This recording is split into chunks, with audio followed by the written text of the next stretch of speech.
Part B. So when they retire, we verify from age 65 through the date of retirement they were covered by an employer group health plan. Then they can get Medicare Part B without any premium penalties. And that'll start the month after retirement, but you have to apply for it. The general enrollment period is for people who refused Part B or forgot to sign up for it. They can only enroll in the general enrollment period, and that's between January and March of each year. Coverage doesn't start until July, and there's a 10% premium penalty for each year they could have had it and neglected to take it or refused to take it. This just gives you a little bit more information on the special enrollment period.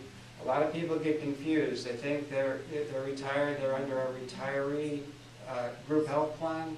That doesn't count. I mean, the only special enrollment period that counts is while you're an active employee, or if you retire and your spouse starts to cover you and your spouse is an active employee, then you can postpone Medicare Part B entitlement. But once your spouse retires, we'll verify from your age 65 through the date of your spouse's retirement, you're always covered under an employer group health plan. You can get Part B without any premium penalty.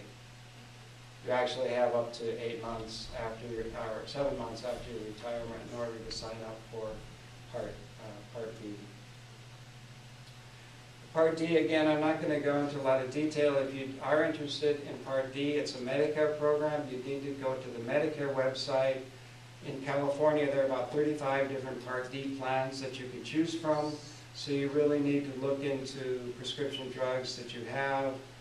The Medicare website will help you in a selection, or you can call the Medicare 800 number. There's also an agency that's called HICAP that's funded by Medicare, and they have counselors that will help advise you on Medicare Part D. Taxation of benefits, another thing that a lot of people aren't aware of. Your Social Security benefits may be taxable. It used to be maybe because not many people were affected when they passed the law back in 1976.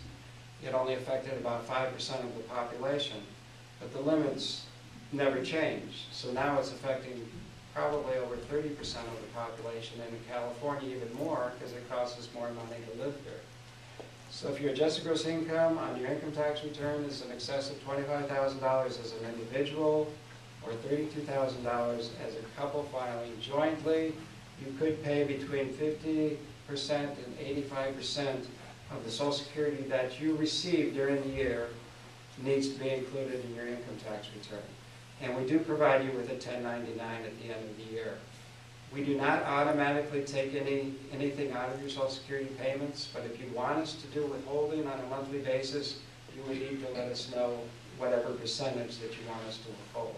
But we don't do it automatically, and so far most people wait until the end of the year and just pay whatever additional tax they need to pay. We're really kind of encouraging online applications. Generally, we'd ask people to bring in all this information when they file for benefits, but if you do make the online application and there's no discrepancy in your age, your date of birth, your Social Security number, or your name, you can probably do the whole process online without even having to come into the Social Security office.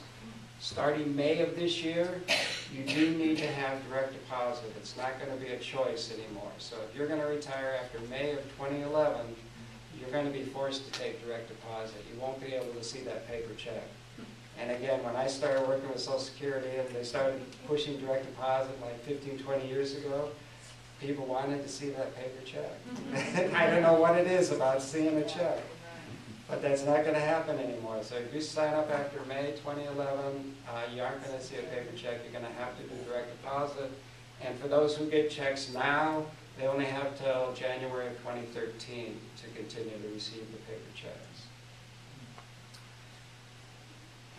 In addition to the applications for yourself as retirement, your spouse can also file on your account. You can also file for disability online.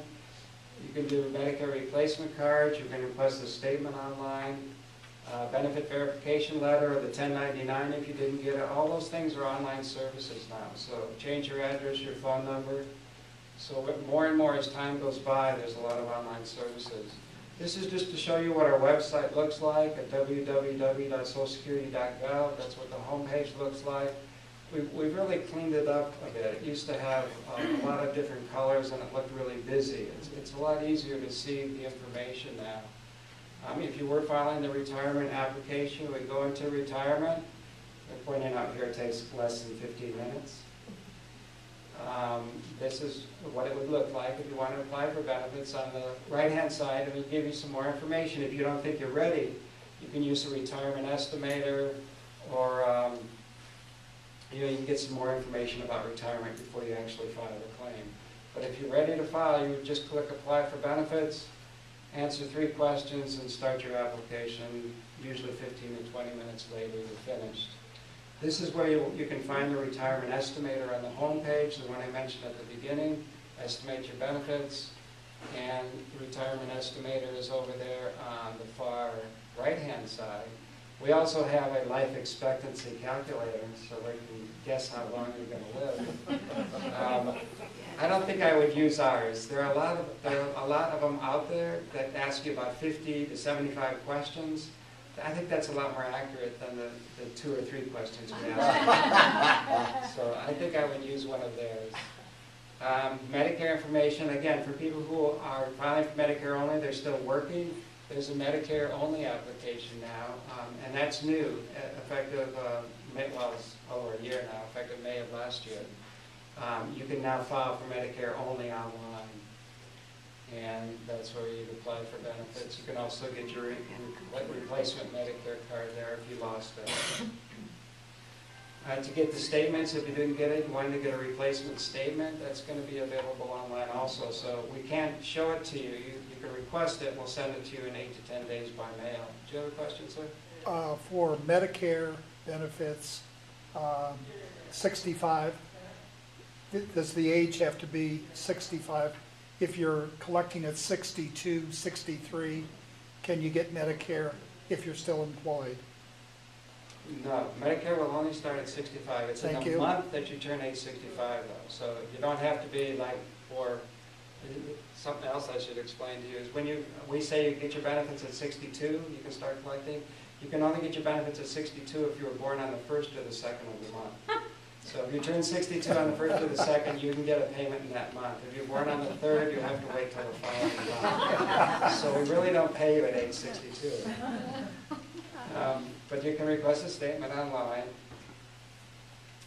And our Q&A section is the second most popular site. The first one's the retirement estimator. The second one's our Q&A section. So it's down in the lower right-hand corner.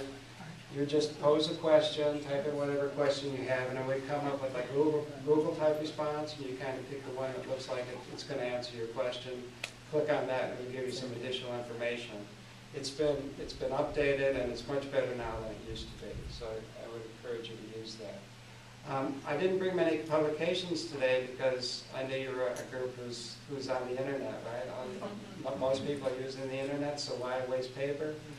So get a publication. If you click in there, you get all our publications online. You can read them online. If you do want the paper copy, you can request it to be sent to you. And sometimes, if you call the 800 number, they'll say, well, you need this form, occasionally. You can get any of our forms are available online also. Can you get that through your bank? I mean, can you just go to the bank if you have an automatic deposit and request a copy? For direct deposit purposes or what? Well, no, if you already have a direct deposit and you want a copy of the letter, of the check, can you request the bank, or do you have to do that through Social Security? Yeah, and Social Security won't give that to you either. All will give you, the only record you have is that a deposit was made in your bank. It says it was from Social Security. Right. At the end of the year, we send you a 1099. But there's no way for us to send you a monthly receipt of, of the payment. The forms I'm talking about here are more like let's say if you had someone who you were taking care of, a friend or relative, and you wanted to be the representative payee, there's an SSA 11, the representative payee form. You could request that online. Or if you wanted to get a new Social Security card, you wanted to see the form that you need for a Social Security card, that's available online. So it's actually the different forms that are available. But all our publications are available online. In California, there's a lot of employees that work for either teachers that are under the CalSTRS Teachers Retirement System, or the CalPERS, the California Public Employees Retirement System. So if you're under one of those two programs, you're considered to be a government employee, and your benefits may be offset. So if you're affected, or if you have anybody that you know that may be affected, this is where they get information on the government pension section. So you click into other employees, it's got the income offset provision, the government pension offset provision, and it also has an online calculator, so they can see the amount that they will be receiving, because the statement that we send them is not correct. If they have enough credits to be insured, they have their 40 credits, they won't be getting what the statement says. They have to use the calculator. So that's mainly for government employees. Yeah. So I imagine that includes somebody like myself. I paid into Social Security for many, many, many years, and now pay into CalSTRS. I don't have a choice. I have to pay into CalSTRS. So will that answer, if I go there, will I see? Yeah, it'll answer those questions, and it'll also give you the exceptions. So if it was many, many, many, many years, over 30 years, that's one of the exceptions. If it's more than 20 years, then the amount of the offset is less and less the closer you have of 30 years under Social Security earnings. But you would want to go into windfall elimination provision. If you click on that, it'll give you all the information. Okay. And again, I think I already pointed out things you can do online. And this is, if you need larger print, like I am pretty soon going to need, I'm sure. You can click on the top right-hand corner for larger print. And we also have Spanish information, all our information in Spanish and 15 other languages. So if you wanted to look at it in other languages, that's available to you online. We do have an 800 number service, and it's available from 7 a.m. to 7 p.m. Monday through Friday, so you have to do it during a work day. Usually I find if you call early in the day or late in the day, you probably get a quicker response to have somebody to actually